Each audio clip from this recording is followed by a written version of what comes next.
The Dead Pair Podcast is brought to you by the Elite Experience, Elite Shotguns, and is fueled by Fiocchi. Paul?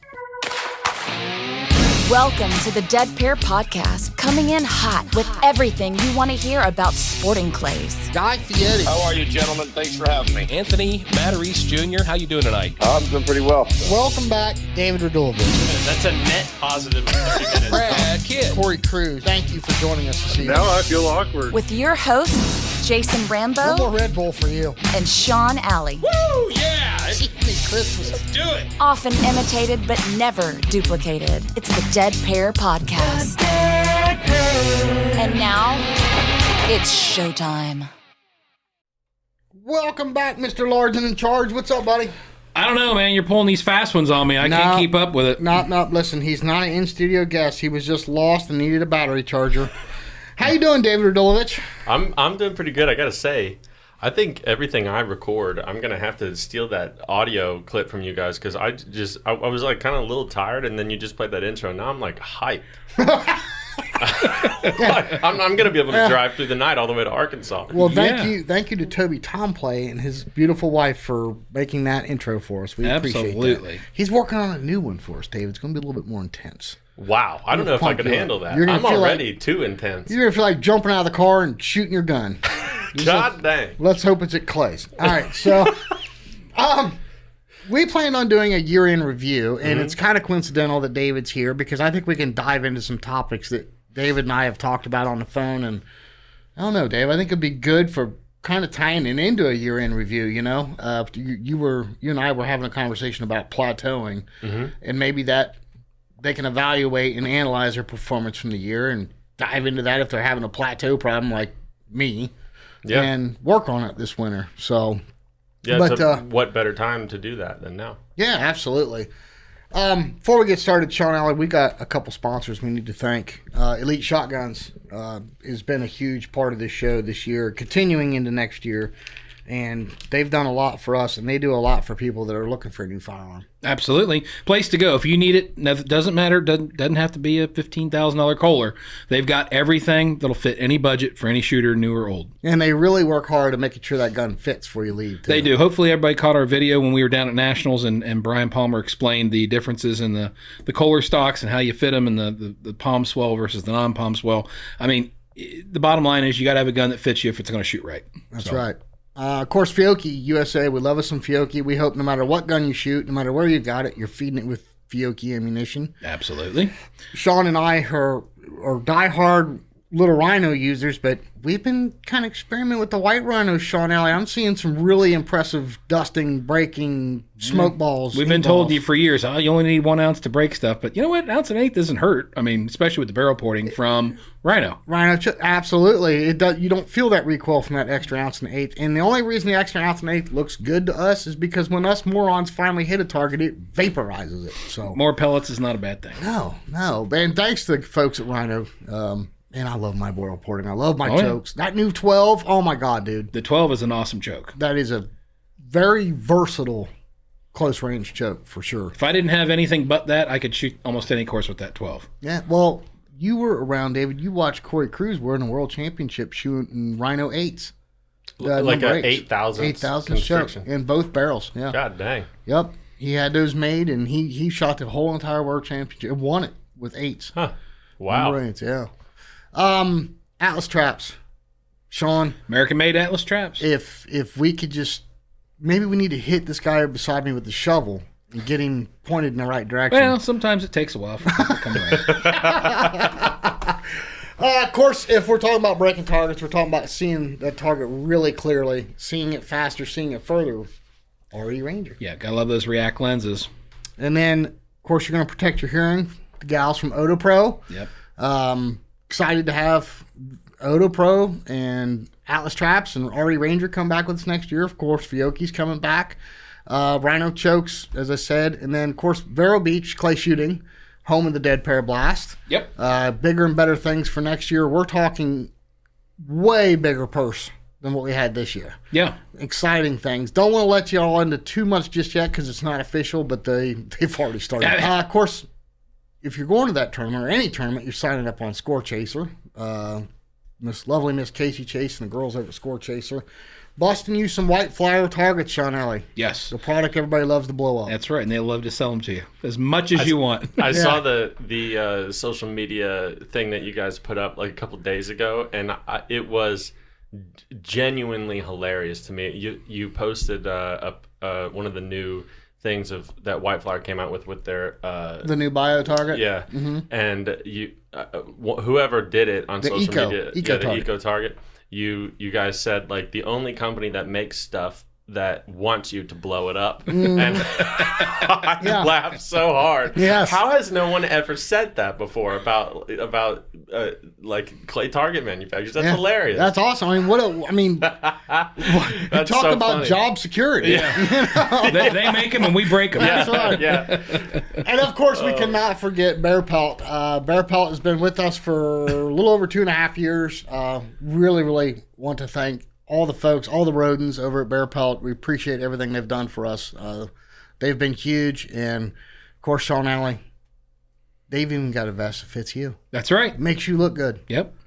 That's saying something. Yeah, and they got one to fit Haas Hewitt, too. That's even more impressive. Yeah, that guy makes me feel small. And that's hard to do.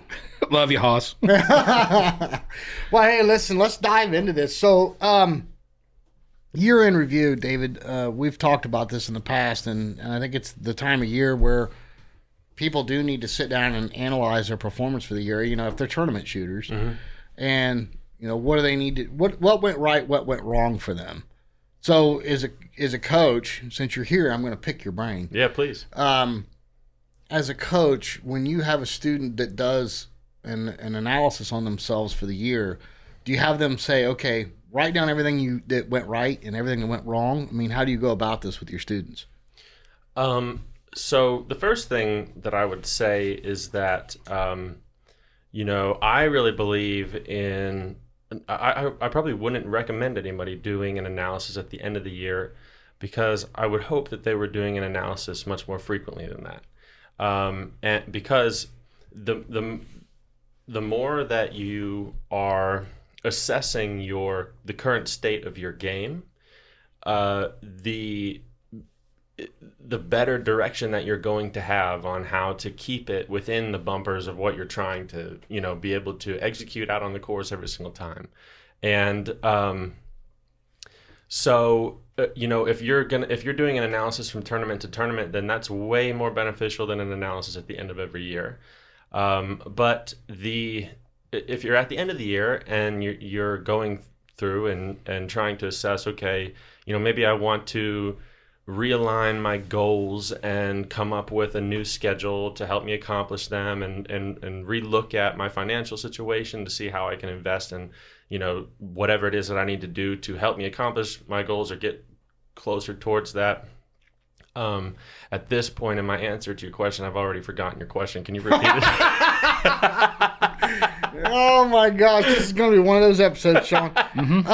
No, I was just asking, if at the end of the year your students do an analysis of their overall performance for the year. And I understand what you're saying about they should be analyzing as they go. Yeah. But if they want to do like a year-end recap, do you have them write down what went right, what went wrong, where they feel they need to improve, areas they need to improve? Yeah, and this one of the things that I do with my students is I really do. I'll ask that question to them before I kind of like ask them to come pre-prepared to every lesson that I have with them, with just an answer to that question. What is some of your strengths? What are some of your weaknesses in the current state of your game? And what would you like to work on right now? You can take that thing that I do for the beginning of every lesson, and you can, basically try to answer that question with through the perspective of the whole previous year going into the next year. And if you have a coach, I would really recommend that you do that with your coach, because if they're good at what they do, they will be able to actually go deeper than what the answer to that question is that you provide them, because literally the way that my students answer that question tells me what it is that they need to work on. So for example, if I say, what are your strengths and what are your weaknesses? And they come back with me by telling me literally specific targets that are their strengths and specific targets that are their weaknesses, then I immediately know that the filter for which they analyze their game is based off of just the different variability and types of targets. And the weakness in that would be that that's the only thing they're thinking of. Mm-hmm. So they need to kind of take a more well-rounded approach. So I want to introduce that to them. If they come back with me and tell me that a huge weakness in their game is their consistency, then and then I ask them why, and their answer is, well, because every time I go to a tournament, I'll shoot every station where I'm dropping 1 or 2 targets at the end of every station. I need to work on the consistency of my scores per station of a round. And I know, okay, a weakness is not necessarily that you don't have consistency. A weakness is that you're not able to pinpoint what is causing that lack of consistency in your score. So, I think that's a really good way to approach it. But I would also recommend people, take that analysis that they've come up with and that self-awareness, going back and assessing everything that you're doing for the whole year and bring it to your coach and get them to analyze your own answers. Because I can even tell you, at a professional level, we're always talking to each other to kind of get a different perspective. If I only leave the assessment of my game to myself to try to interpret, there's going to be a lot of things that I'm not seeing because of the fact that, you said it earlier today, you don't know what you don't know. Yeah, you almost become oblivious to what you're doing. Yeah, you don't want to live in the vacuum of your own knowledge of the game, because that does not allow you to improve in areas that you don't know you need to improve in, or that you don't know even exist. Yeah. Well, David, you mentioned something earlier, inconsistency, and I think that's probably true with a lot of shooters, especially those of us who aren't at your level or shooting as regularly as you are. So when a student comes to you and talks about having highs and lows throughout the year, are you looking for something that attributes to that? And by that I mean, is it like, okay, during this week or during this month you had a good month, everything was going well, you didn't have any family problems, you didn't have any extra stresses from work, so you shot well. But then 2 months later, your scores bottomed out. You were dropping 10 or 15 more targets than you normally do. And maybe it was because your mom was in the hospital or whatever. I mean, so there's so many things that can affect a shooter's performance at certain times of the year. I mean, is there anything you focus in on or dial in on that you can try to help them overcome? Or is that just kind of a natural ebb and flow of the season? No, that's a really good question and a very fair question. I jokingly tell my students that I don't really feel like I'm a shooting coach. I kind of feel like I'm a little bit of a therapist because I tend, the longer that I've been doing this, the more that I've realized that exactly what you said is really, really important. Once you get past the very beginning stage of kind of injecting yourself into this game, which is just, are you able to move the gun and keep it pointed at a target? That's very, very basic. Once you get past that stage of the game and you start going into competitions, I would say the biggest mistake that every person makes is that they think that the only realm of their life to which they should look towards to improve their performance on the course is the things that specifically happen while they're shooting. And I would say that is about 10% of the makeup of their ability to perform. And so absolutely, if they have ebbs and flows, not in a very localized amount of time. So like that's, I think it's a different thing if you're talking about like the consistency that you experience in one tournament goes up and down, versus if you say the consistency that I'm experiencing in my performances throughout the whole year goes up and down. Those are two different scenarios. And if you're looking at the year as a whole and you notice that sometimes there's really good performances, sometimes there's really poor performances, then absolutely what you want to do is look at how you're living your life and what's happening in your life and how you're experiencing those things and dealing with those things and managing those things and maintaining your level of discipline and focus and ability to be present when you're out there on the round. Because everybody does, whether you're a professional or not in this sport, everybody deals with the things that happen in life, and those affect how you either approach the performance in your hobby or your job, if they're they're the same thing depending on who you're talking about. Gotcha. So we probably should have started the episode with this. Okay, David, now that you've given us 2 lengthy answers, we had someone leave some comments on our YouTube, and I think this is absolutely hilarious. For David, excuse me, a great and extremely intelligent teacher can reduce things to simple terms that a student can understand. Have David read some of Richard Feynman's books. He helped develop the atomic bomb and taught physics. So, I mean, there is a shorter way to get to your answer, David. No, and I'm just teasing, but that was a comment that was left. I think it's hilarious. And the guy has the utmost admiration for you. We probably got, honestly, I'd have to dig. We've probably got 6 or 7 comments about every time you've been on the show from this guy. And but I think he just wants you to shorten your answer. Well, the mistake that you guys have made was giving me these headphones because I like to hear my voice so much. I'm just going to keep talking. That's where we went wrong, apparently. Okay, all right. It sounds so crystal clear. It's a very sultry sound. So remind me, there's a question I want to ask you, but I'm going to save it for the end of the show. Actually, it's a challenge I have for you. Okay. One of the things I wanted to ask you, and this is kind of off topic from the year-end review, but just real quick, a lot of coaches talk about how they can get you to the point where you're almost self-teaching. Mm-hmm. Is that, other than it not being a very poor business model for a coach, is that something that you eventually, I mean, like yourself, let's take somebody like you or, Wendell or somebody that's been in this for, you guys don't go to a coach anymore. I mean, so do you eventually, is that going to be the eventual outcome, is that a person can be self-taught? I don't think self-taught, but... Or self-corrected, I should say. Yeah. I would say that is my eventual goal with...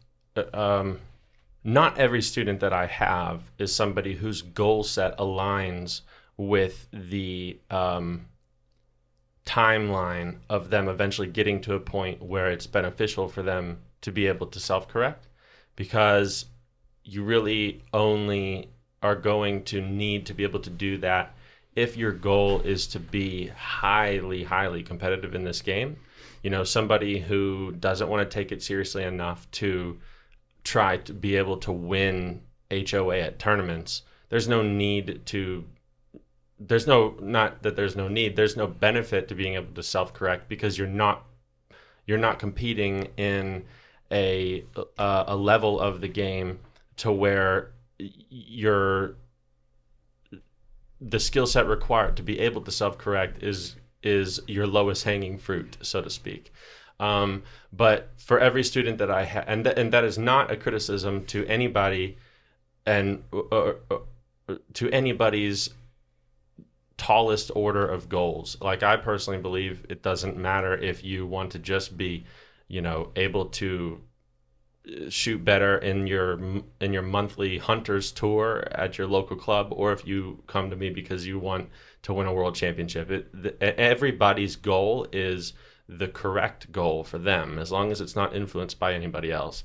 And so, but with the students that I have that'll come to me and say, okay, look, I want you to teach me to be able to beat you. That's my goal. I understand what work is involved to be able to get to that level, and I'm willing to and able to do that.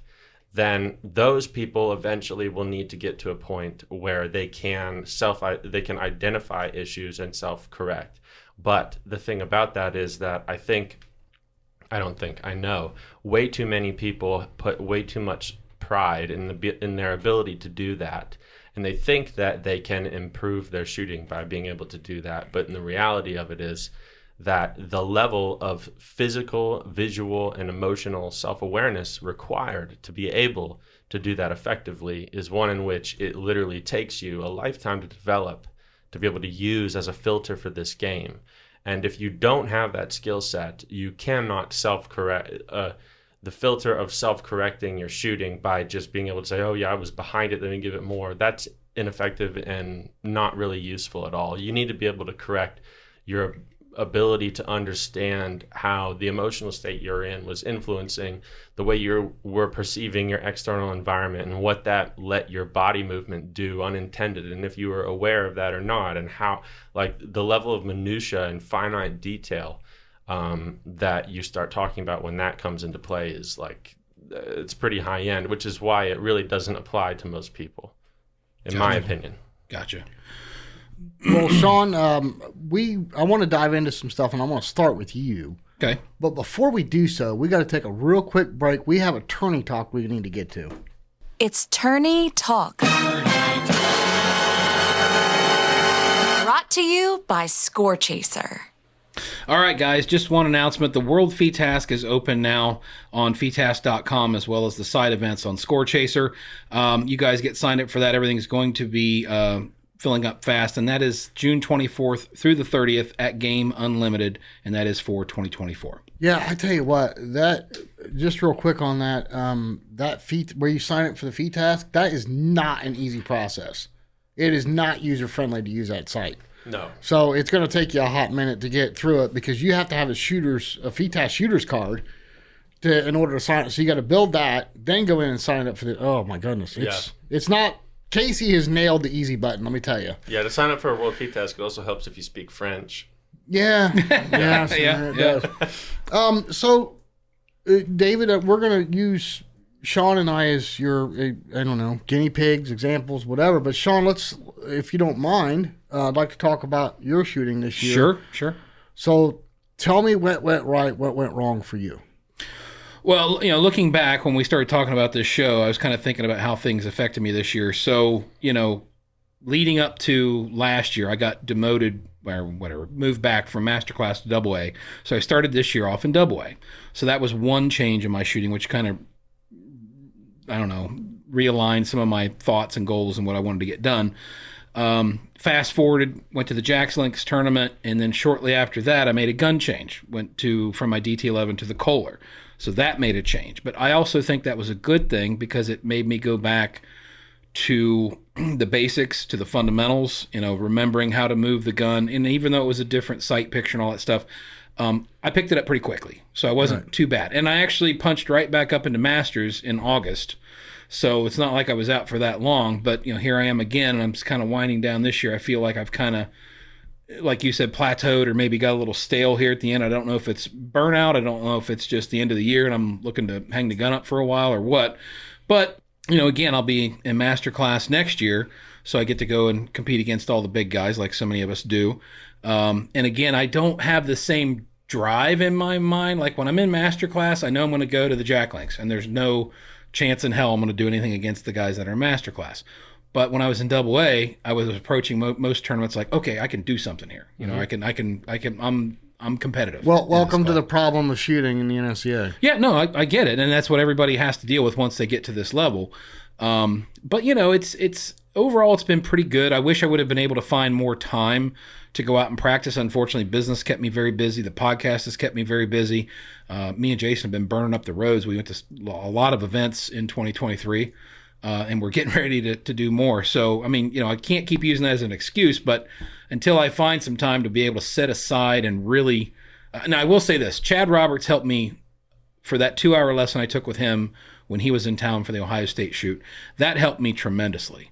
And I would say under no circumstance, that basically helped me a lot with going to the North Central Regional after that. Mm-hmm. So, that was a big part of how I saw you again. So let's back up. In 2022, right before the Ohio State, you took a little lesson with Chad, and you just I saw stars in your eyes, like the switch went off, the light bulb went off. Oh, it helps. It absolutely helps. You went up this mountain And then Chad wasn't around for about 8 months, and he started back down the mountain again. Yep. And he took a lesson with Chad and right back up the mountain again. But no, it's I saw it. But you and and this is the same thing with me. I mean, I can make every excuse in the world. You've dealt a lot with health issues with your wife, and your business has been stupid, crazy busy. Yep. So there's a lot of outside excuses. And I have the same excuses, maybe a little bit different. Didn't deal with wife's health issues, but family issues, and my family's 1,000 miles away from me. For moving to months at a Florida. I time. mean, that's a big life change right there. But the bottom line is, more often than not, the gun was not in the right position when it went off. Yeah. Period. I mean, I had a terrible year as far as performance goes. I mean, I'm only 4 punches away from master, but that's not a positive. Because those punches didn't come from wins. If they'd came from wins, I'd count that as a positive. No, I got lucky that the other people did so poorly. I mean, period. There was no... That's one way to look at it, I guess. There was no... I can tell you're a very positive mindset person. Well... Glass half full. Yeah, for sure. Yeah, I'm not good. People just suck. Right. It's their fault that they're not better. Just lucky they sucked more than I did that day. No, but honestly, though, it's been a rough year for me as far as shooting goes. It's funny. I stand in my driveway, and Chad's got these 2 new training programs it's preparation for tournaments, and they're phenomenal training programs. And it's the only thing I've ever done outside of a tournament that will build tournament pressure. And it works really well. And then I show up with stars in my eyes, and I get done with station 2, and I go, well, it's time to go home. So, I mean, it's that bad, David. I mean, you can ask Sean... And here we go again with the plateaus. Sean, how many cages across 4 courses of Maine, the K-Cup and the Beretta, and you weren't there for FETAS, but how many cages did I step into and go dead pair, dead loss, lost dead? A good majority of them. Majority. Yeah. Now, if that is, I mean, dude, when somebody steps in the cage and smokes the first 2 pairs every single station and then drops the last ones, it's a problem. And listen, if Don Grant could just retire from me paying what it needs to be done to fix me, okay? Kind of like what my psychiatrist told We're me. gonna get into that. Don't drop that bomb just yet. I haven't even told Sean about that. This is freaking hilarious, but we're gonna get into that here in a minute. But no, as far as my analyzing, boy, I don't run a podcast. I talk so well. As far as my self-analyst, it's pretty vague, pretty bad. Yeah. So. Nothing positive. I mean, there's a few gains I can take from it here and there, but a lot of work to do. Let's put it that way. And that's just my personal feeling. Yeah. Not to interrupt you, Jason, but also you gotta remember. I mean, the local tournaments that we shoot here in Ohio, that's one level of pressure, and most of us, most people that know us as the podcast guys, it is what it is, right? But we go to these bigger events. We go to the Nationals. We go to a regional. We go to Jack Links or something like that. There's the added pressure of that going on at the shoot. So I'm not just a shooter there to shoot. Yeah. I'm Sean Alley, part of the podcast of the Dead Pair with Jason, and he does the same thing. I mean, there's a lot of stuff pulling us a lot of different ways. At times I wonder if we could be better shooters if we didn't have so many distractions with everything that we're doing, but it is what it is, right? Yeah. So that's the way I look at it, because I do way better at local tournaments, and obviously the competition level is not the same at these big shoots, but I also feel more comfortable. I feel more relaxed, and then when I get to these bigger shoots, there's just so much going on and so much happening. It's hard to keep your head straight. Well, at the local shoots, your responsibilities are nowhere near what they are. That's probably the best summary that you could put on that. The responsibilities aren't there. Let's figure out the time at which that was said, because that should go in history as the time was. I remember one time there was another time, but it was the second time now that I've ever been able to summarize something that either two of you said. but as far as distractions go, that's another thing too. So you take the Nationals, there was 1, 2, 3, 4, 5, 6 different videos made at Nationals with sponsors. Yeah. Okay, well, if you don't have that much time throughout the day in between rounds or whatever else, now you take that up with going and making videos. And we enjoyed doing it. Don't get me wrong. That wasn't the problem. We enjoyed doing it. Plus, we filmed the Top Gun shootout. Plus, we filmed the entire Sunday Super Squad live. Right. Be it was amateur filming, but we did it. Yeah. You know, and it took time. Yeah. And then you get everybody, and we love this, is people come up and they want to say hi. You know, and it's awesome. You know, I feel like I'm David Radulovich for a second. Well, I'm not that ugly, but I feel like I'm important for a second. Or you know, that messed up.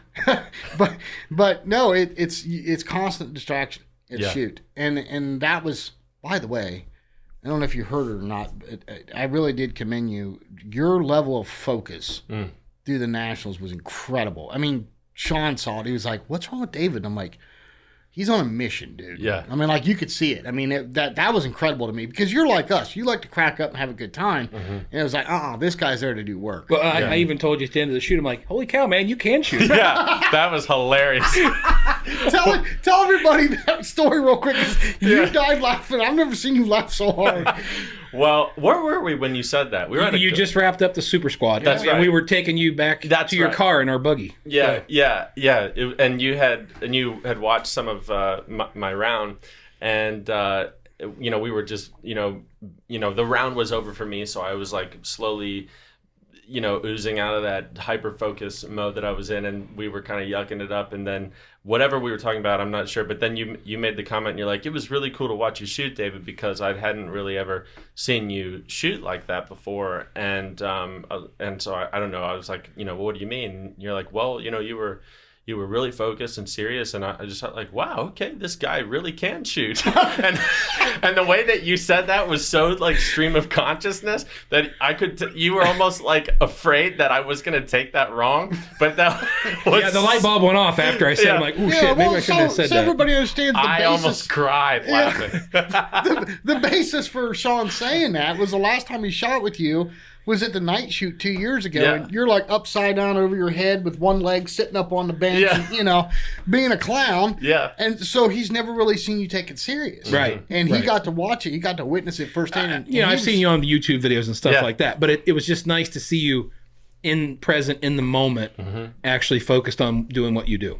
Well, So. that kind of really ties into what you guys just said about you know, doing a little self-analysis of your year. And Jason, I don't know what I would have to ask you, because I didn't have the conversation with Sean, but would it somewhat align with the direction of this episode if I kind of summarize that conversation that we had on the phone about talking? Absolutely, yeah. Okay. I mean, because the whole thing about the plateau, and Well, I not to cut you off, but what I mean is, remember how I had basically you and I were talking about your shooting, and how I talked about dealing with going to a tournament and everything that Sean just said about, you know, having to go, the difference between nationals and the responsibilities versus things like that.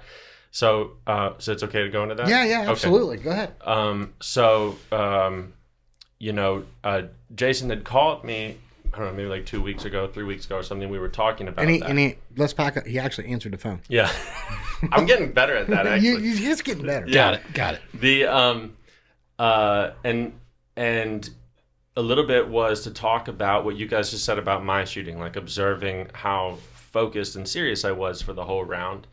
And your comment, Sean, to me about being able to observe me, you know, actually shooting, but really being serious for a tournament is actually more on point than maybe you realize, because doing an analysis of my own shooting recently, the biggest problem that I have had is that I can't, I really struggle with being serious when I shoot, because of the way that my daily schedule is. It's so busy that I don't ever get a chance to stop. And it's just nonstop answering emails, trying to answer every phone call or text message, teaching all day, doing video calls, driving through the night. I mean, when I was with you, Jason, and Chad, you know, I mean, I had the morning that we did the clinic, that youth clinic, I was finished teaching up in Rochester, New York at 7:00 p.m. the previous day, drove there and was teaching in Louisville at 8:00 in the morning the next day, had to drive through the night, then, teach 2 days in Louisville and then drive back up to New York to start at 9 a.m. after we were done at 6 p.m. there. And that's like what my schedule is, and it's horrible. So, and in those drives, I'm answering emails and doing video calls, and I have a car that drives itself, so I'm not doing anything bad. I don't want to get in trouble. But what was happening to me was that I am a very serious person, but even when I was home, I never really got a chance to feel like I could decompress and pause everything until I was at a tournament. And when I would get to a tournament, because it was a time that I knew that I'm not expected to answer phone calls and do video calls and teach and whatever it is when I'm in competition, whether I wanted to do this or not, my brain would stop. It would shut off. And it wouldn't allow me to focus because of how much I was focusing. And what would happen was it didn't matter how much I wanted to perform well, how much I wanted to take the round seriously, how much I would be upset if I shot poorly. I went into goof off mode at a tournament because I needed that to stay sane. And so analyzing that and assessing it all, I really, really was starting to get frustrated with the fact that that was happening to me because it was affecting my shooting. And like it shouldn't be the case that if I miss or shoot poorly, it doesn't bother me. I shouldn't get mad and throw a fit, but I should be in the state in which I am mad and don't show it. Because that if I'm not experiencing that, then that means I don't care. And so I decided to, for all of 2023, work on that with my own schedule and my own approach to the game mentally.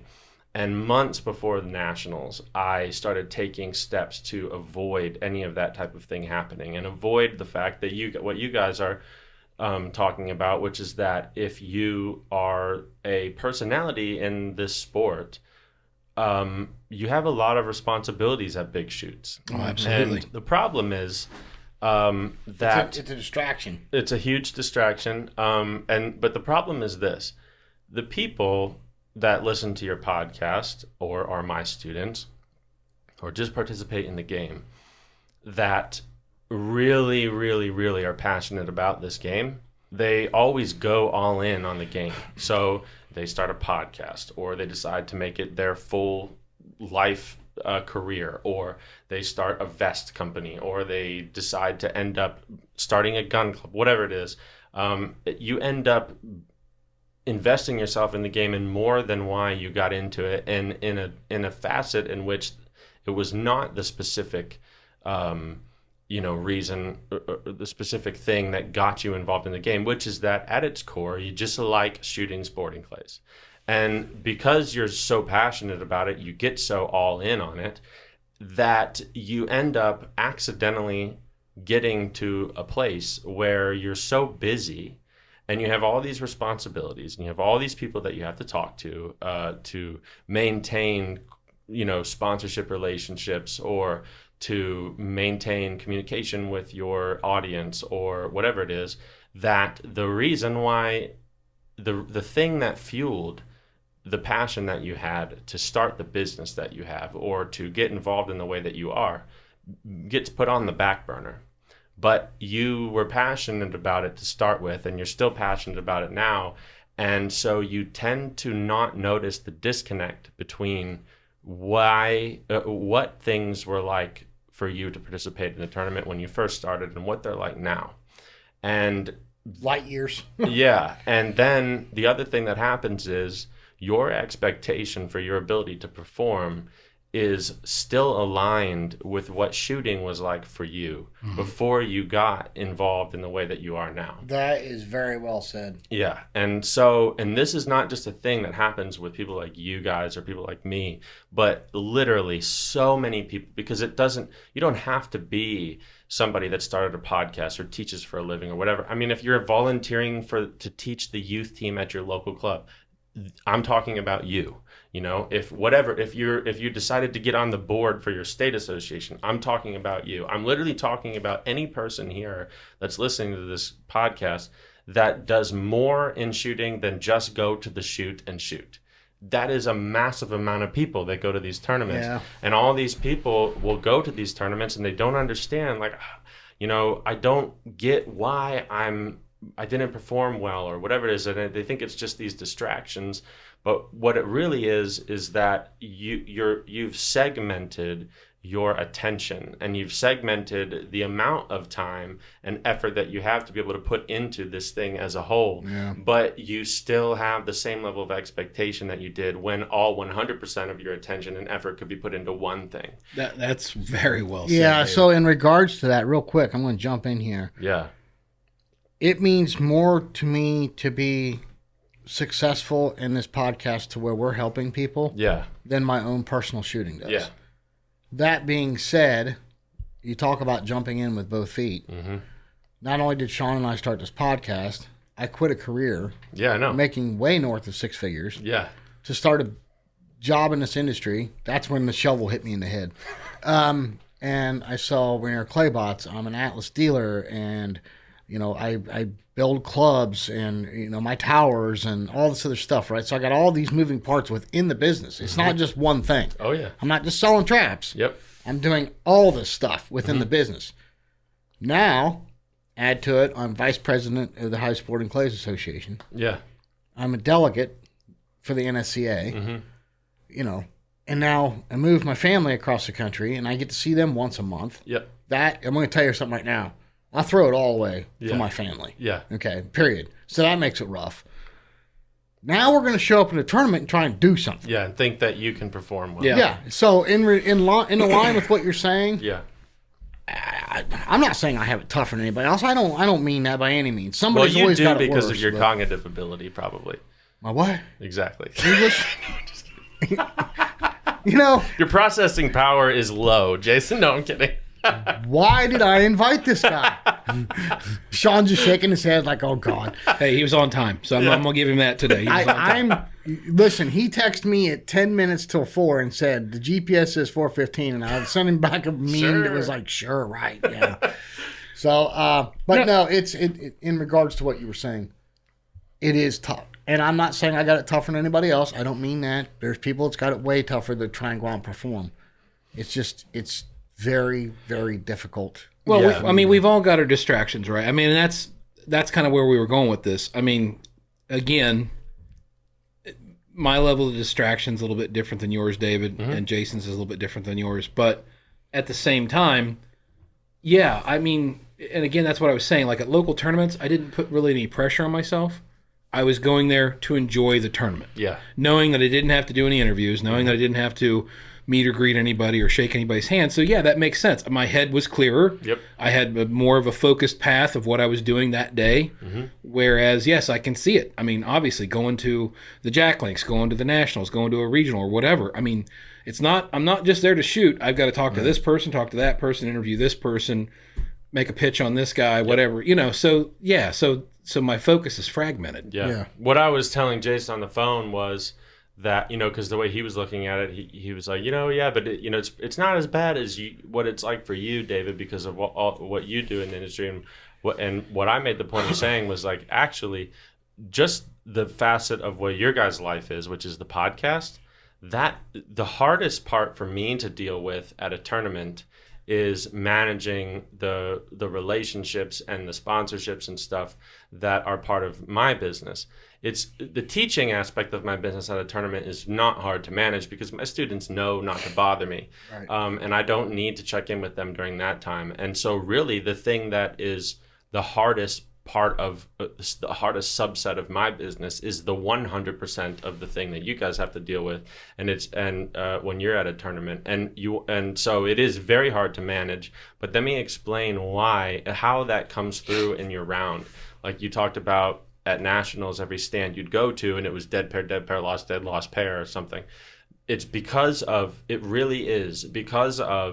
has nothing to do with your ability to, have less or more responsibilities or whatever it is. It literally has to do with the amount of total discipline and effort and focus that you have to be able to utilize in a single day. Yeah. And what I mean by that is that,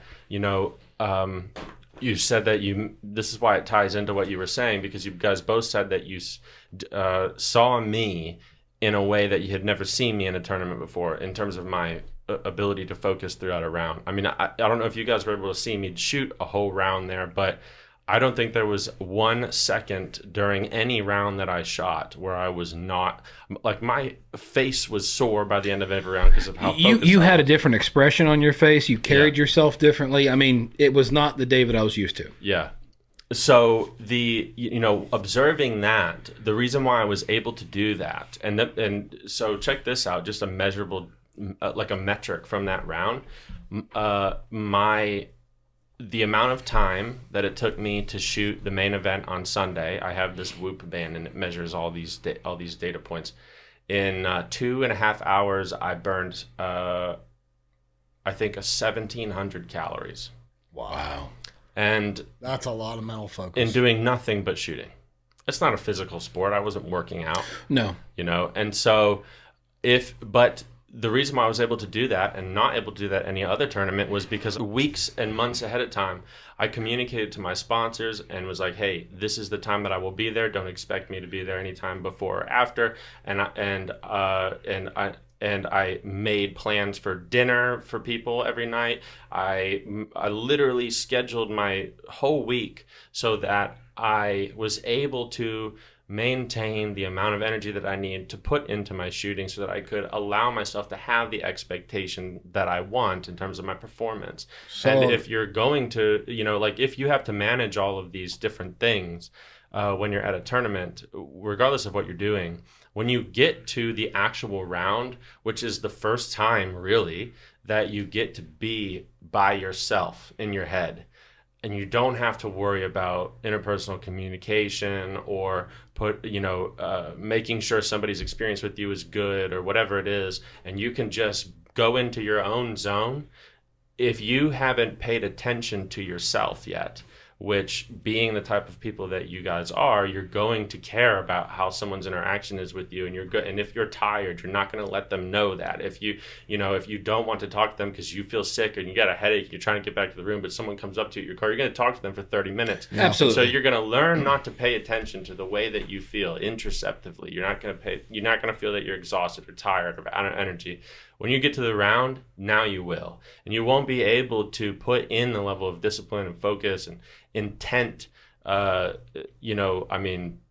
deliberate choices of reading birds and focusing pair after pair after pair. And so you'll do it for the first pair, maybe do it for the second pair, and it literally will start to bleed every station. And it has nothing to do with your physical ability. It has more to do, it doesn't have anything to do with your physical ability or your mental ability. It has everything to do with the size of the gas tank and how fast you're burning the gas. Yeah.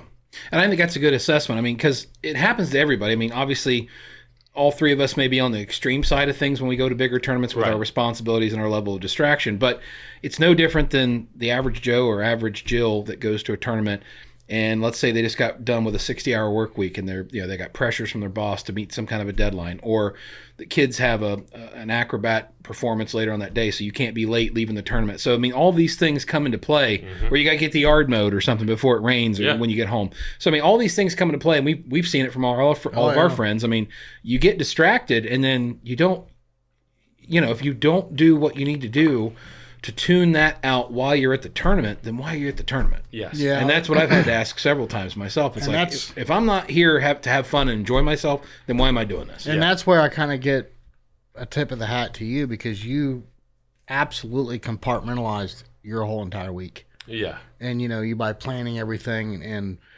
Sean and I tried so hard to do that. And we were already talking about next year, like what we're going to do different at the Nationals, because we want to do a little bit better job on everything we did. Yeah. Not a little bit, a lot better. I mean, we were literally sun up to sundown every day at the Nationals. And it was crazy. I mean, and it's like, okay, how can we compartmentalize and plan this a little better? And it was like, that way we could focus a little bit on, because we want to, look, we love shooting too. That's why we're doing this, right? And, you get so many people that's like, can you do this interview and that interview? And it's like, okay, we got one or two choices here. We can either hang up the guns and just work about this podcast full time, or we can continue doing what we're doing, but figure out how to do both at the same time. And it's hard. It is. And because here's the deal is I would rather Dutch a pair or give up a station to talk to somebody that wants to talk to us than worry about my own performance. But at the same time, I still have a very personal, side of me that wants to be, I want to perform, I mean, I put a lot into this. I mean, Sean can tell you the training that Chad's had me doing and stuff leading up to Nationals. I mean, I was hammering targets all week long, dude. And it was like, wow, I actually feel prepared going to this. And the very first, it was like, you got to be kidding me. What am I doing? Yeah. I mean, did I forget how to shoot a gun? Yeah. But it started before I ever got to the feet. I started shooting feet task at 8 a.m. on Wednesday. Mm-hmm. It started before I ever got to the first peg. Yeah, oh yeah. Weeks. And it was like, when is this going to stop, Well, and I think that, one thing I think back on 2 years ago when Joe Finizzi won the Jack Links, he wasn't around when he wasn't shooting. He disappeared. No. Exactly. And when you think about that, he had to, he probably knew there was going to be distractions, and he made a conscious effort to remove himself from those distractions to be able to stay focused enough. And he did end up winning it. Yep. And case in point, that's why Wendell you'd never see him at dinners. Nope. He would disappear. Yep. And he would go get a hotel room out of the way where nobody else would be there at that hotel. So when he said this on a podcast. He's like, I'd go down to smoke and I'd make sure I was somewhere that somebody's not going to run into me and want to talk. And I guess if you're at that super top end level of competition, I don't think that's unreasonable to try to maybe live your life that way while you're at a tournament. But obviously for most of us, we do this as a recreational sport and for fun, as a hobby. So when we go to the Nationals, we want to meet with everybody. We want to have a couple of drinks with everybody. We want to go out to dinner with a few people, that kind of thing. So it's really not that realistic to be able to take ourselves out of the equation that far. But I think, me and you both can probably do a better job in I would like in giving and taking as we need it. I would like to clean up the way that we go about handling everything for the podcast while we're at these big events, whether it be interviews or videos or whatever, and still pay homage to our sponsors, because that's very important to Sean and I. Yeah. Sean and I take that very, very seriously. Absolutely. Our sponsors have invested in us, and they want to support our show because they believe in what we're doing. And it's very important to us that we give them a return on their investment. Yeah. Even no matter how small the investment may be, in the grand scheme of things, it's still very important to us. We want to make sure they're getting back. Look, if somebody gives me this free can of Celsius here, I want to make sure that I'm giving back to them. They're getting 10 times what they've invested into us, at a bare minimum. And that's important to us. Yeah. And the same thing goes for our fans too, because, people come up to us all the time, want to introduce themselves and talk about why they're shooting, or they're shooting because of our podcast or whatever. So we want to take that time, again, no matter how tired we are or how worn out we are, right, or whatever, we are going to find time to talk with them, because obviously without the listeners, we wouldn't have the audience. Without the audience, what's the point? Yeah. So, and this is where it gets very hard, because I may come out of the box and I'm so mad at myself, I can't see straight. I'm not mad at anybody.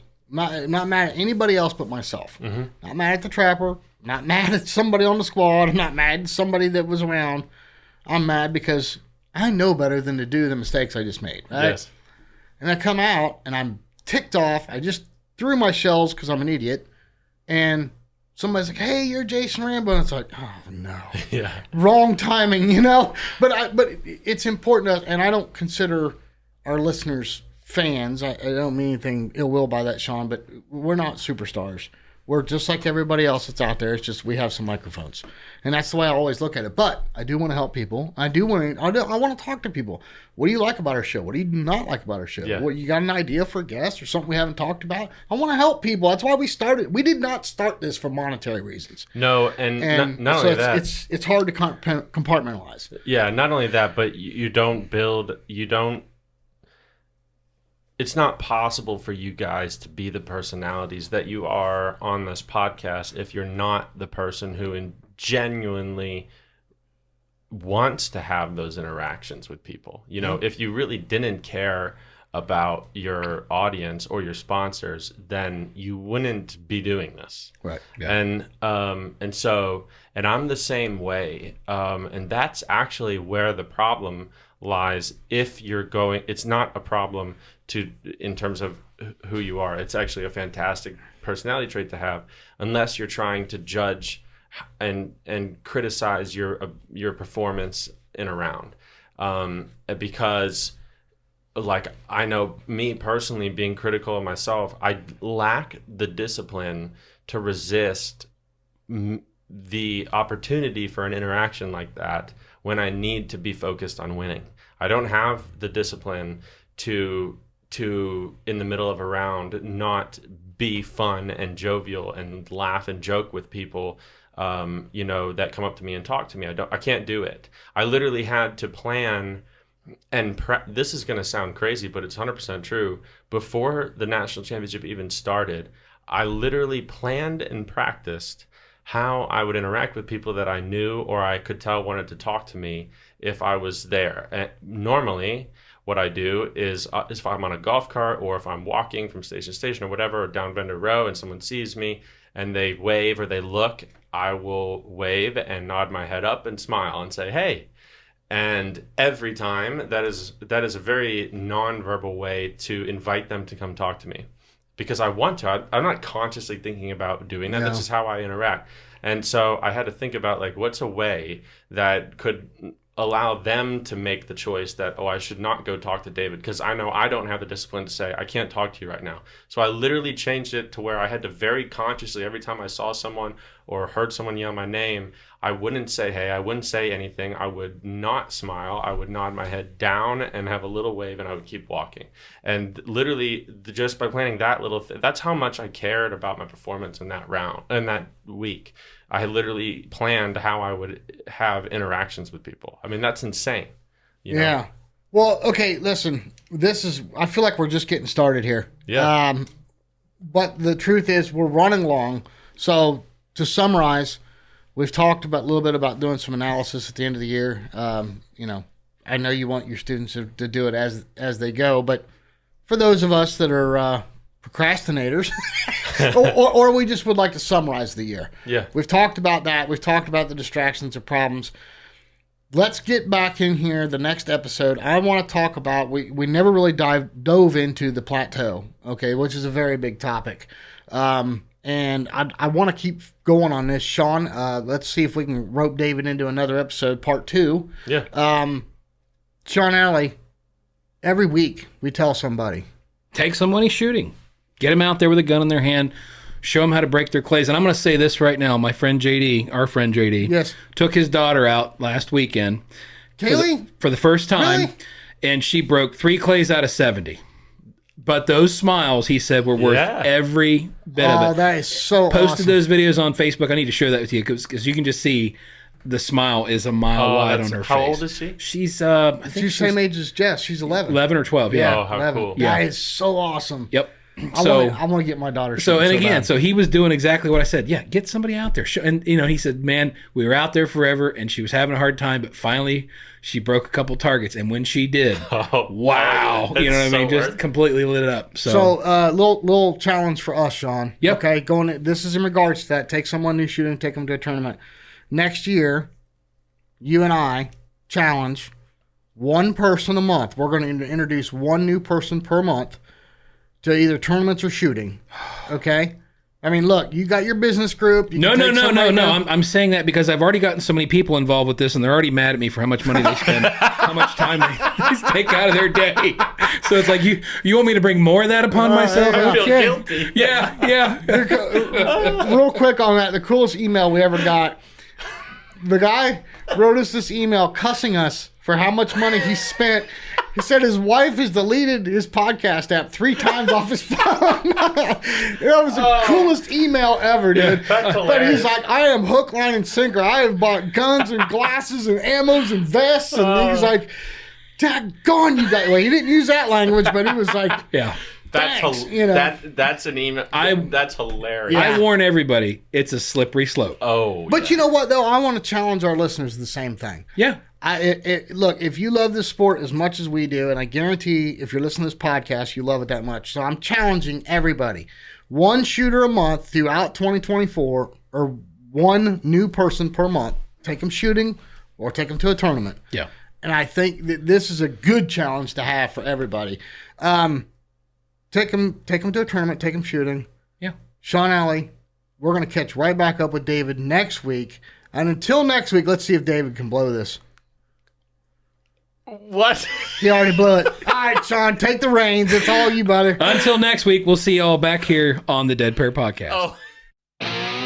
We'll see you next time on the Dead Pair Podcast. The Dead Pair Podcast is brought to you by Elite Shotguns and Vero Beach Clay Shooting and is fueled by Fiocchi USA. The Dead Pair theme song was written, arranged, and produced by Toby Tomplay. Special thanks to the following sponsors: Bear Pelt, Rhino, Oto Pro, Dawn Grant, Atlas Trap Company, RE Ranger, and White Flyer Targets.